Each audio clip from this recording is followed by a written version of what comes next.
మంగళవారం మంచిది కాదు అని ఒక కుక్కని కన్విన్స్ చేయలేం. శ్రావణ శుక్రవారం రోజు స్నానం చేస్తే స్వర్గానికి వెళ్తావు అని ఒక కోతికి నచ్చ చెప్పలేం. ప్రపంచంలో ఏ జంతువు ఫిక్షనల్ స్టోరీస్ నమ్మవు, నిజాన్ని నమ్ముతాయి.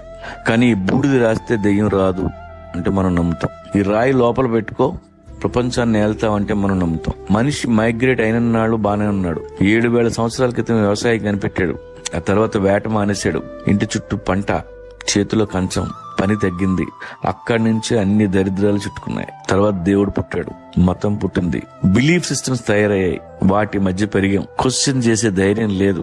నలుగురితో నారాయణ, గుంపుతో గోవింద. ఇప్పటికీ మైగ్రేషన్ లో ఉన్న అన్ని జంతువులు నిజంలో బతుకుతాయి. మైగ్రేషన్ ఆగిపోయిన మనం అబద్ధంలో బతుకుతున్నాం. ఫ్రీగా ప్లేట్లోకి అన్నం వచ్చిన రోజులు ఇలాగే ఉంటాం. కానీ వేటగాడు ఎప్పుడు అలర్ట్ గా ఉంటాడు. మీ వేట ఆపొద్దు, మీ ఊళ్ళో ఉండొద్దు, కడుపు నిండిన వాడి పక్కలో అసలు కూర్చోవద్దు.